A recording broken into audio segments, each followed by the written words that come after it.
Hi guys, ನಾನು ಇವತ್ತು ಮಾವಿನಕಾಯಿ ಚಿತ್ರಾನ್ನ ಮಾಡ್ತೀನಿ. ಅದಕ್ಕೆ ಒಂದು ಅರ್ಧ ಹೋಳು ಮಾವಿನಕಾಯಿ ತೊಗೊಂಡಿನಿ.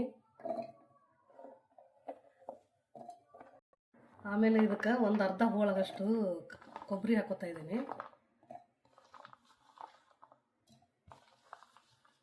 ನಿಮ್ಮ ರುಚಿಗೆ ಎಷ್ಟು ಬೇಕೋ ಅಷ್ಟು ಹಾಕೋರಿ. ನಾನು ಬರೇ ಮಾಡೋದು ತೋರಿಸ್ತೀನಿ. ಕೊತ್ತಂಬರಿ ಸೊಪ್ಪು, ಹಸಿಮೆಣಸಿನ್ಕಾಯಿ ನಿಮ್ಮ ಖಾರಕ್ಕೆ ಎಷ್ಟು ಬೇಕೋ ಅಷ್ಟು ನಾವು ಒಂದು 5-6 ಹಾಕ್ಕೊಂಡಿನಿ. ಆಮೇಲೆ ಜೀರಿಗೆ, 1 ಟೇಬಲ್ ಸ್ಪೂನ್ ಅಷ್ಟು ಜೀರಿಗೆ ಹಾಕ್ಕೊಳ್ಳಿ. ಇದಿಷ್ಟು ಹಾಕ್ಕೊಂಡು ರುಬ್ಬೇಕೀಗ.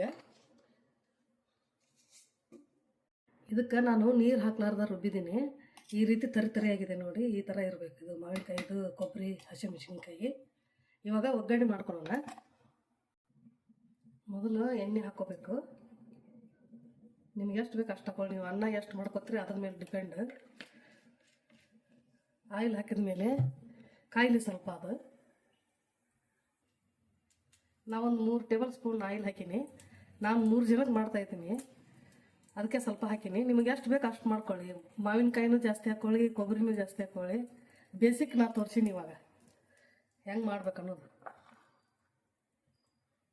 ಇವಾಗ ಎಣ್ಣೆ ಕಾದಿದೆ, ಜೀರಿಗೆ ಸಾಸಿವೆ ಹಾಕೊಳ್ಳೋಣ. ಅರ್ಧ ಟೇಬಲ್ ಸ್ಪೂನು.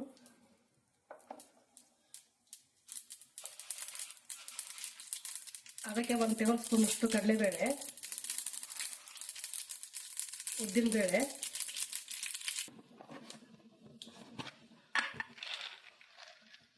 ಶೇಂಗಾ ಹಾಕೋಬೇಕು, ಕಡಲೆ ಬೀಜ,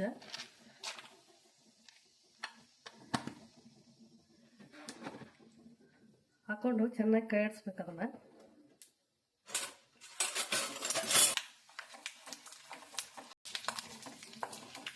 ಕಡಲೆ ಬೀಜ ಕೆಂಪಾಗಿದೆ, ಅದಕ್ಕೆ ಮೇಲೆ ಕರಿಬೇವು ಹಾಕೋಣ. ಆಮೇಲೆ ಮದ್ದೆ ಹಾಕಿ ಸ್ವೀಟ್ ಹೋಗ್ತಾರೆ. ಸ್ವಲ್ಪ ಅರಿಶಿನ, ಒಂದು ಅರ್ಧ ಟೇಬಲ್ ಸ್ಪೂನ್ ಅಷ್ಟು ಅರಿಶಿನ ಹಾಕ್ಕೊಂಡು ಗ್ಯಾಸ್ ಲೋ ಫ್ಲೇಮಲ್ಲಿ ಇಟ್ಟು ಈ ರುಬ್ಬಿದ ಮಸಾಲನ ಇದಕ್ಕೆ ಹಾಕೋಬೇಕು.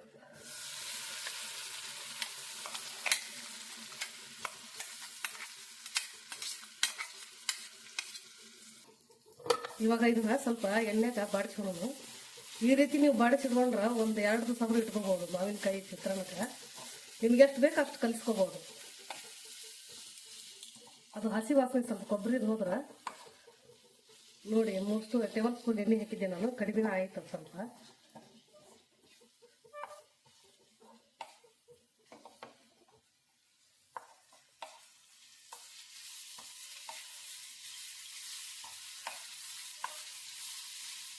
ಈ ರೀತಿ ಹಸಿ ವಾಸನೆ ಹೋಗೋ ತನಕ ಹುರ್ಕೋಬೇಕು ಎಣ್ಣೆಗ.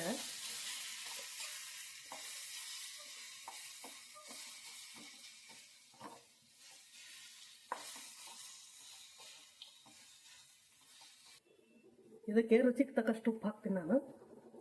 ಈ ಮಸಾಲೆಗೆ ಎಷ್ಟು ಬೇಕು ಅಷ್ಟು ಹಾಕಿರ್ತೀನಿ. ಅನ್ನಕ್ಕೆ ಹಾಕಿರುತ್ತೆ ಉಪ್ಪು ಹಾಕಿ ಇನ್ನೊಂದು 2 ಸಲ ಕೈ ಆಡಿಸಿ. ಸ್ವಲ್ಪ ಕಲರ್ ಚೇಂಜ್ ಆಗುತ್ತೆ ನೋಡಿ, ಬ್ರೌನ್ ಕಲರ್ ಬರ್ತದೆ ಎಣ್ಣೆ ಹಾಕಿ ಹುರಿದ ಮೇಲೆ. ಇವಾಗ ಗ್ಯಾಸು ಆಫ್ ಮಾಡ್ಕೊಳ್ಳೋಣ.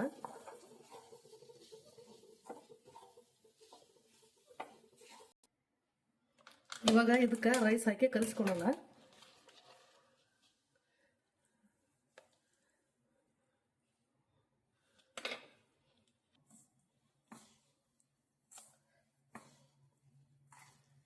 ಚೆನ್ನಾಗಿ ಕಲಿಸ್ಬೇಕು ಇದನ್ನು, ಒಗ್ಗರಣೆ ಎಲ್ಲ ಮಿಕ್ಸ್ ಆಗೋ ತನಕ.